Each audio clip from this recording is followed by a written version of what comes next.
next we are going to move to photo. We are going to move to photo. Now this photo mode allows you to create still renderings already. Okay, still renderings. So let's try this one and then we will create. Now first of all, the fundamental basis is this. This is the preview window. What you see is what you will get. Next would be the composition on focal length. If you see down here, if you slide it, minimal is 10 mm. 10 mm is an extreme fisheye lens already. And the maximum length is 300 mm. This is almost as if you are spying on your neighbor, okay? This is a spy cam view already. 300 mm long, and then I know you can rotate really long to see things. Alright? Interior design, we normally go with about 20 mm or so. If you notice that if you zoom around, it's hard to establish a precise number. You can do so by holding on to the shift key, and then you'll find that the numbers becomes easier to manage when you drag them. So you can drag them close to that, up to 2 decimal places, and then it should be quite precise as it is. Please pay attention to things. You don't want views like that in an interior or an architectural shot. You know, when you start to have converging lines like that. Remember in second year we were telling you what a 3-point perspective is, what a 2-point perspective is. Unless there's value in things you are seeing, like for example your garden here with a lot of flowers of different colors. Okay? You want to avoid 3-point converging perspectives like that. You want all your interior, if not most of your interiors, to look really handsome and straight like this. This way, okay? So we compose the angle of view nicely like that. Alright? Before we set things in order. So what happens is, after we've got this very nice view already, we can begin to store it. We can store these angles here. We can store these perspective views here by mousing over this and clicking on store camera. Once you click on this, it's a preview. Okay, this is view number 1. So I'm going to look for now. Okay, this is the nice pool feature here. View along pool, let's see.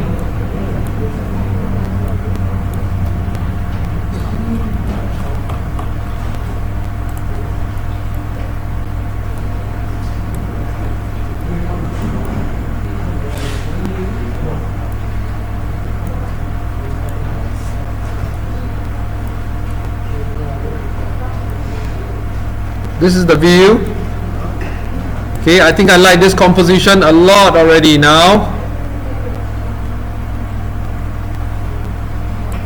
I will store this by doing a click. This is view 2. Then I move on to the scenic view with the fire and water plus the barbecue. Here.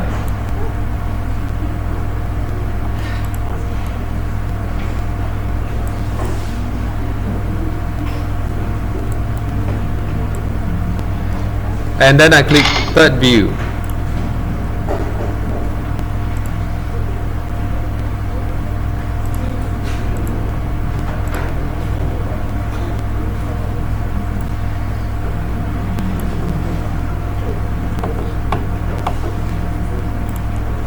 Okay.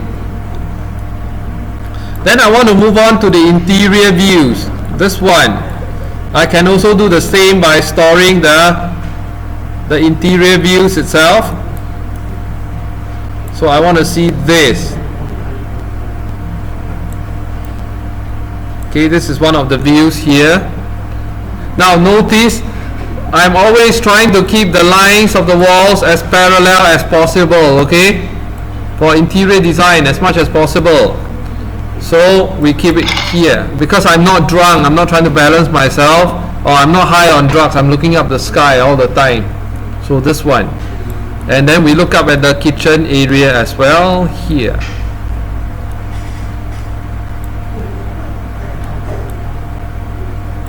Let's have a shot of this. And look at the staircase down here.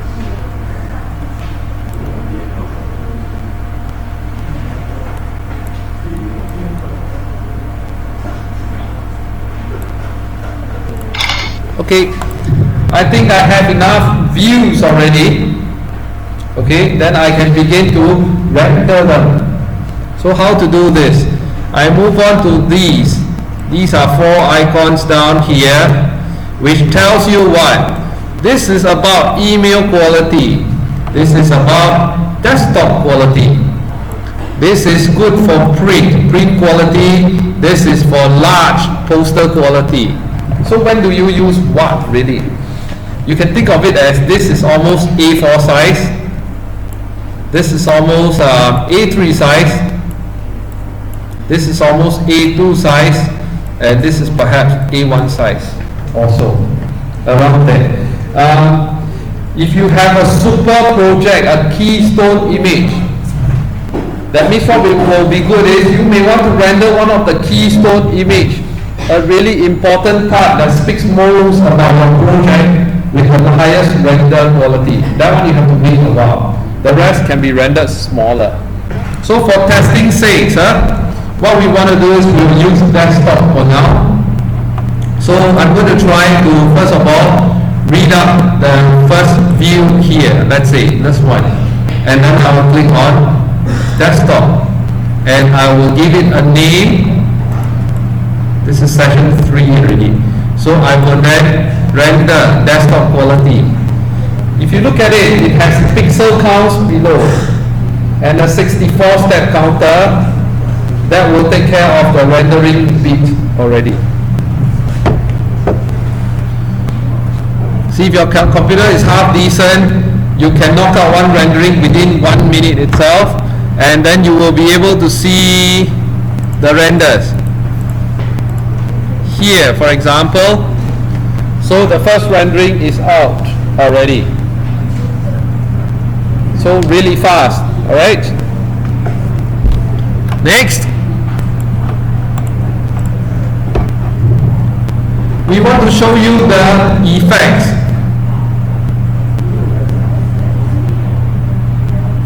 Let me update this view again. Let me show you the effects first. 301.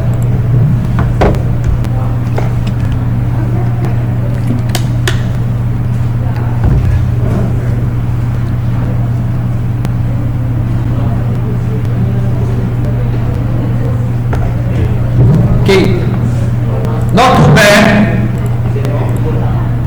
You can knock this out in 1 minute, so not too bad here.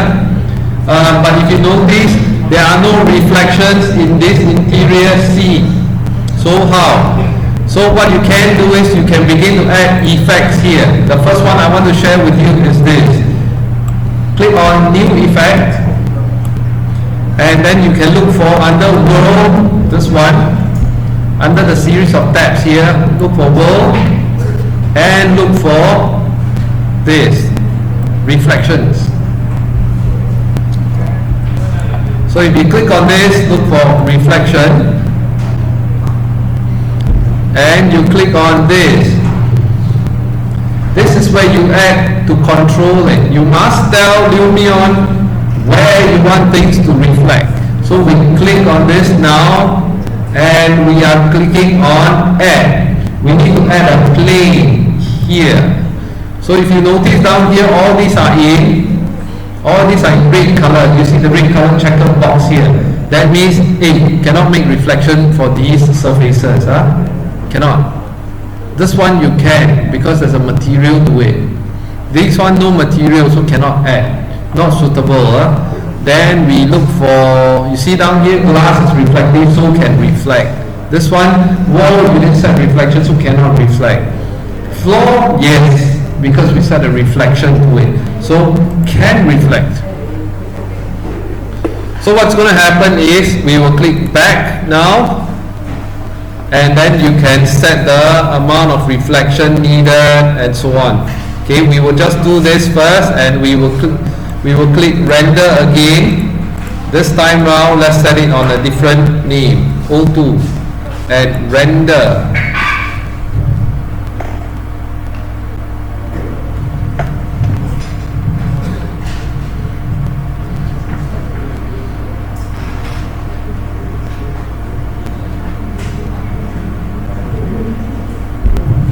Okay, let me show you the result now. This is with nothing, the first initial render.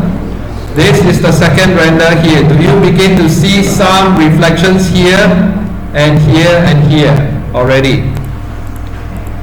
But you may question, hey, there are some reflections, but reflection quality not very nice, not very good. Okay? It's very fuzzy because the reflection is being affected by the texture settings. You look at this right now, not very nice render. Okay, so we are going to correct this now by going into the build mode again and fixing up this floor finish. Now what has happened is the reflectivity index is not enough, so we need to throw this reflective index all the way up, all the way glossy.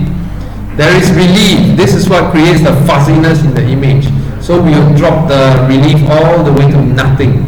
So after this it will be mirror shine. And then we click OK. Let's go back to the render view again and go to this view. This time now we would render one more time and rename it as O3. So right now if you look at the floor finish, it's so shiny, it's almost alien. You're like stepping on mirrors instead. Tinted mirrors rather than a floor finish proper. So let's look at this now. First render, second render, third render. You notice now the floor finish is gone. Everything is reflective.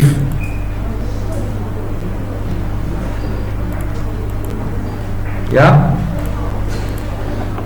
So what can happen is you got to go back there and balance this material off a little bit. Maybe you don't want it to be that super shiny, so you can reflect a portion of it by balancing this a little bit, so that we can go and take a look at this again.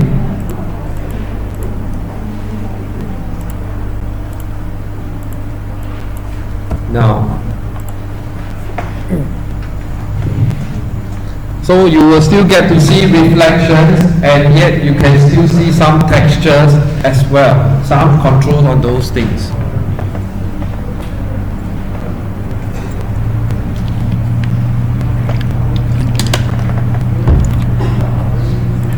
Here. Okay, this is too reflective, it's too mirrorish. This one, it is shiny, you know, you put some lacquer to it, but yet you can still see the floor finish here. So that is the key difference at this point.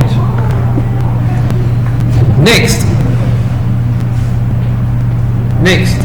we want to show you this part here. Next filter I'm going to show you is GI. GI is global illumination. So click on new effect and look for this. Look for global illumination, GI. Last year, there are some students who wanted to use mental ray. You must use mental ray, V ray, Maxwell render, this ray, that ray, until you become mental also while you're at it. Because when you have mental ray in 3D Studio Max, that will take you what? 24 hours to do one render. 2 years ago, there was this recent batch that graduated. They did this, so we were very scared because deadline almost reaching and nobody produced anything. That's why your batch, we said, hey, strongly discourage to use advanced ray trace renderers, because we tell you We have an answer for you by the time you reach that here. Remember that or not? That was a while ago. I think we told you that before. So this is the answer. Now you really don't need to know the advanced renderers at this point, because this will take care of it, and it will take care of it fast. So let's try this. Now when you activate global illumination, you need to edit it. You need to edit it by selecting the lights available. How GI works essentially is light source created in the interior, okay, or even in the exterior, creates out, it emits light. Lights shoot to a surface that has a color or texture. Then after that, lights bounce onto the floor and onto the walls, creating a change in the color temperature as well as the color. Scientifically, that is basically what it does. Okay, that's all. But the thing is, it is so hard to compute and calculate. The computer will die just doing this part of the work normally. Until Lumion comes along, they somehow have a way to do this and do it fast, okay, and easy. So let me show you how this whole thing works by clicking on selecting the lights. You select this light and this light. And right now, if you click on the sliding GI amount, do you see this? Do you see the GI effect or not? Do you see that the GI begins to warm, the lights begin to warm up the walls and affecting everything around it? This part. You see, they can do it so well, you can do it real time and you will see the GI effect. Hey, how much GI do you want to do? This is real time. So I want it maximum just to show you the effect. And I click back. Then after that, you can create the real sun amount. You see, notice, hey, how much GI do you want from the sun? How much power do you want coming from the sun itself? In this case, I want very little of it only, just to enliven the space a little bit more, the temperature. Okay, that's all. And then we can begin to now render this again and do another test. This is image number 5, let's say, and render it. Now if you notice this, it doesn't really affect the render speed almost at all. At best, it will double the rendering time. So what? From 1 minute to 2 minutes, big deal. Okay. So there you go. That's your GI. The one craves so much using mental ray and V-ray 4. Don't need this actually. This is especially important for how many of you involved in the lighting elective one? Okay, those hands that are being raised, if you are involved in the lighting elective, you need to pay attention to this part of the work. You need to start using and exploring how to use GI, because lights in reality, if you want to do a proper rendering of that, you need GI to really affect the colors and everything. So let me show you an example here now, a real-time example. Okay, this is when we have done. This is basic rendering, basic lighting effects. This is where we create reflections, but a lousy one. This is where the reflection becomes too good, too reflective. You're stepping on mirrors. Okay, this is when it's properly controlled. You still see the texture, you still see the reflection. This is where you see GI. Do you see this? The big comparison here. This is color deadish, deathly colors. This is where GI comes in. Now, why do we think that rendering is good? Let me show you and evaluate for you. Why we think it is good? Because if you look at this right here, there are a lot of flat color patches. Do you see these areas here? Hey, but if you question, right, hey John, look, the color is green one, the color is yellow one. So, of course, it's going to be a big flat patch here. This is because when you didn't put enough things inside, when you start seeing a rendering with big, large patches like that, the eyes get bored with it. The eyes don't move around a lot. It's boring. Okay, that's why it's not nice to look at. You don't score well. However, if you look at this in comparison, you see a lot less color patches. If you just look at this particular patch alone, if you analyze this, there are gray yellows here, there are slightly brighter yellows here, there are orangish yellows here, reddish yellows here. Just one small little zone has a variety of colors here, so it already enlivens the space. Now if you look at a larger area down here, even just compare this green color down here, just look harder at this portion down here, you will see that there are multiple color differences here, here, here, here, here, here, and here. There are so many color differences already compared to this one. That is the true reason why GI always looks better and more appealing, or more real, so to speak. This one. Okay, so I hope I got your attention on this part, why you may want to explore using GI as an effect. Okay, what else must I show you next?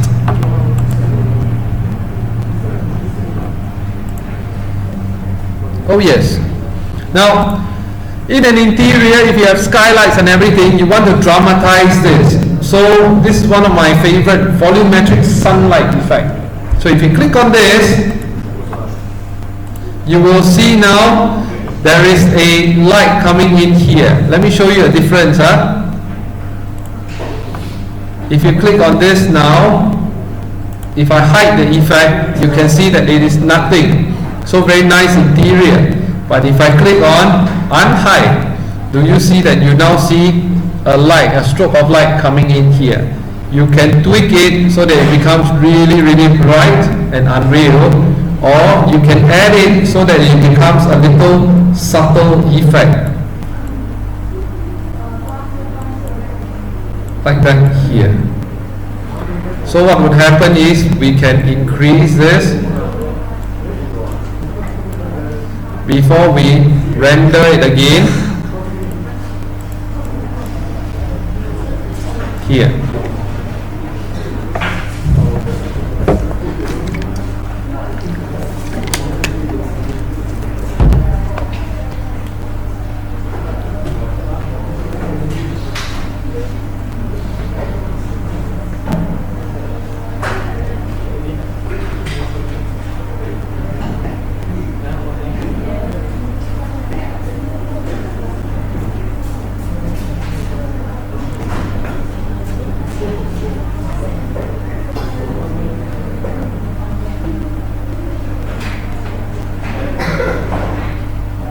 Okay, let's take a look at the effects.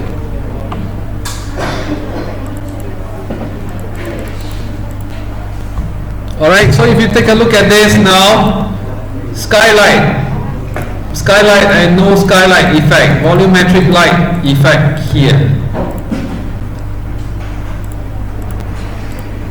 Alright, so you can see some of these here now.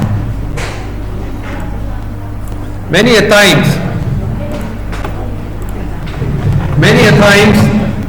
we want to move away from photorealistic renderings. So what we can do is we can change them to putting up sketch effects. So we can add a sketch effect here and make this look like a drawing, a sketch style, for example. Edit the contrast and more dynamic strokes.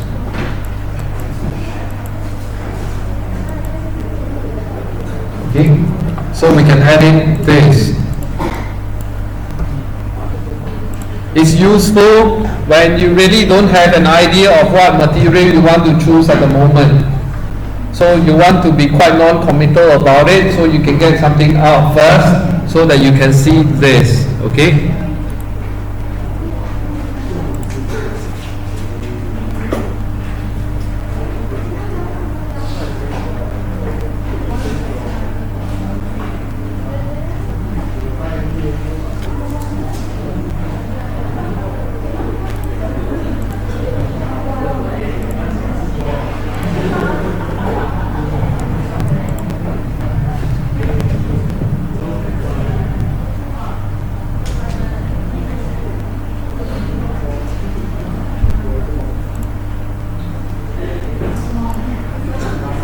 let's take a look at this now.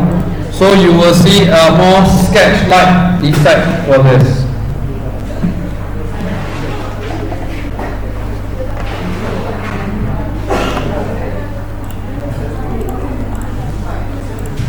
Now, if you have already done this and then you want to, remember you want to just keep, you still want to keep the effects but you don't want to use it for certain views, you can click on this icon here and you can click on hide. So you can hide the views first. For example, if you want to click on you want to render the daytime view but you got volumetric sunlight, so you don't want that, we hide them for a while. Okay, so we can use it still. Or we can do some tweaks to it first. Have a little bit. And then you click on that.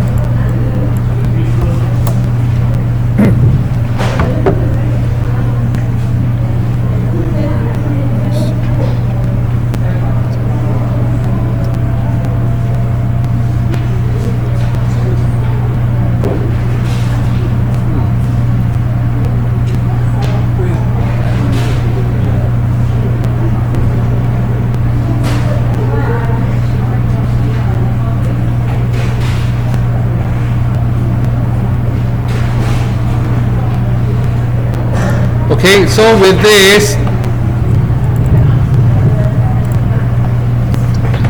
you will find that, see, notice